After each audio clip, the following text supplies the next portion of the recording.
Pumunta ako ng Motorlandia along Molino Road, Bacoor, Cavite.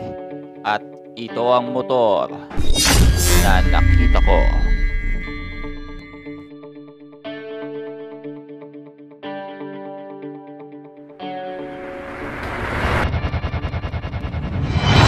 Boss Motovlog. Buong pagmamalaking inihahandog sa atin ng Yamaha ang pinakabagong kulay ng Mio Gear ay walang iba. Ito ang Yamaha All New Yamaha Gear 2022 New Color Variant. Ito ay kulay kape at siguro mapapakapi ka pagkatapos mo mag-ride gamit ang Mio Gear na ito.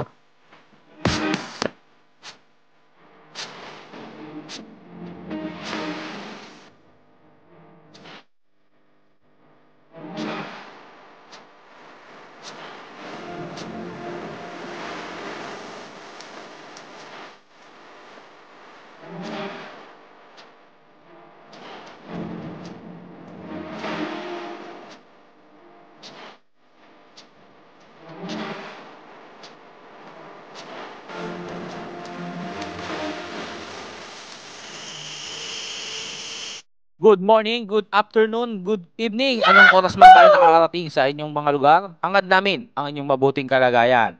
Kung kahapon ay binusisi natin at inukilkil ang motor na Sniper 155, ngayon naman balik tayo sa automatic. At isa na naman sa pamilya ng mga Mio ang nadagdag na kulay dito sa Mio Gear 125. Tara, alamin natin ang mga specification, features, at ano ba meron sa motor na ito? Nagdagdag ba ng presyo? Nag-upgrade ba ng specs? Yan ang alamin natin sa video nito, kaya stay tuned ka lang.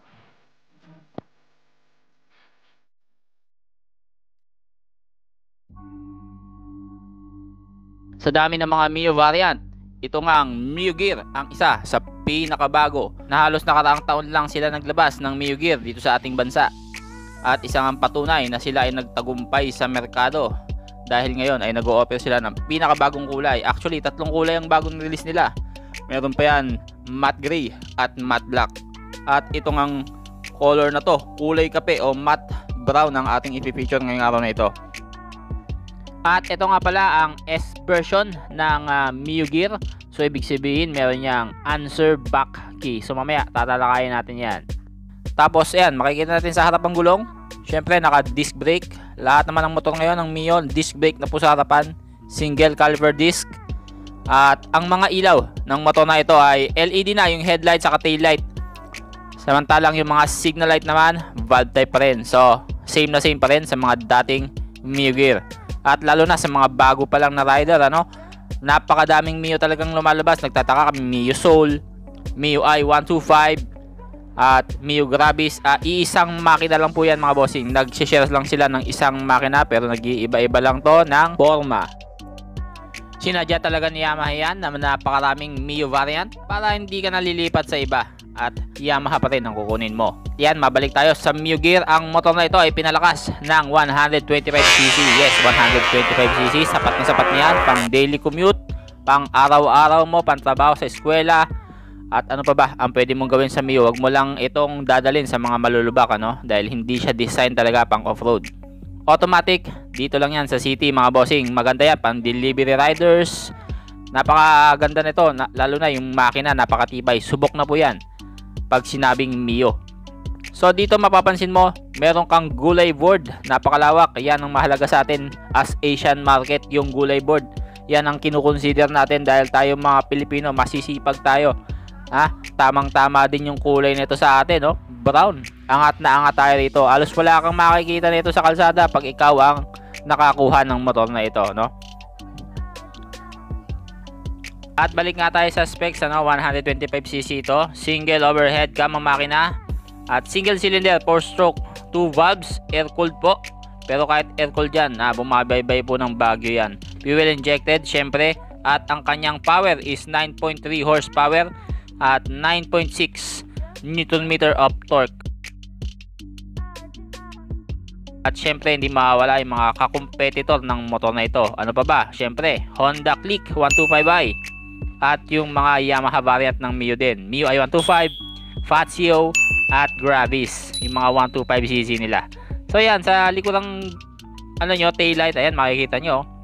So compact siya, no, sa isang lugar. Hindi siya yung may parang bukod yung turn signal. So maganda yung ganito. Iwas sagi yan, no? Lalo na sa mga parking na siksikan. Iwas sa mga sira yan, mga bossing. Ang gulong nito, mga bossing, ay hindi ko lang alam, ano. Search nyo na lang.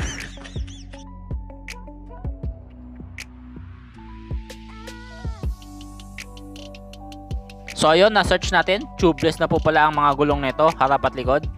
At sa compartment naman, mga bossing, so wag niyo ipagpilitan po ang helmet. Hindi po kasya kahit half face dito. So, pero may malalagay ka naman ng mga gamit, yung mga anik-anik mo. So, good thing pa rin naman yan. Tapos dito sa harapan mo, meron niyang hook, mga bossing, ano. Tapos dito sa may bandang ilalim ng upuan mo, meron ding hook yan. Double hook, ika nga.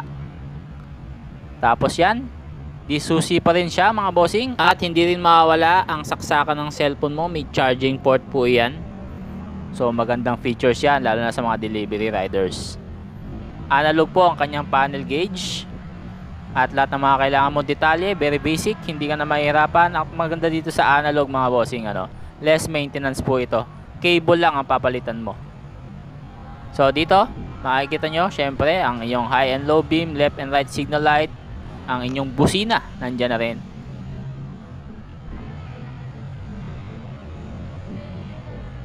At dito sa kanang bahagi, makikita natin ang inyong hazard light, on and off switch, at ang ignition switch sa pinakaibaba naman. At dito naman yung idling and stop and start system. So ayos na ayos yan. So ito throttle mo lang yan. Kusang mamamatay na po ito, mga boss, pag naka-idle yung makina mo, hindi ka umaandar. At simply twist the throttle, ay diretso ka na, andar ka na ulit. Stop and go yan. At alam ko, inaabangan mo talaga ang presyuhan. Ang presyuhan, ito na, mga bossing, ang presyo nito is 77,400 ang standard version. Siyempre, kung ito ay S version, ang presyo niya ay 82,400. At pwede kang mag-down payment dito ng 6,595. Sa 3 years, kung uhulugan mo siya, 3,550 ang iyong monthly amortization. At kung kukuha ka ng hulugan, ihanda mo lang ang mga requirements mo. Proof of billing, proof of income, 2 valid IDs, at syempre wag na wag mong kakalimutan ang pang down payment. At pwede mong tawagan si Miss Melay sa numero 0946-563-2750. Dito lang yan sa Motorlandia, Molino, Bacoor, Cavite. At 3S shop na sila dito, ha. Kaya wala ka nang problemahin pa sa mga pyesa mo. At hanggang sa muli, mga bossing, ingat po kayong lahat. God bless.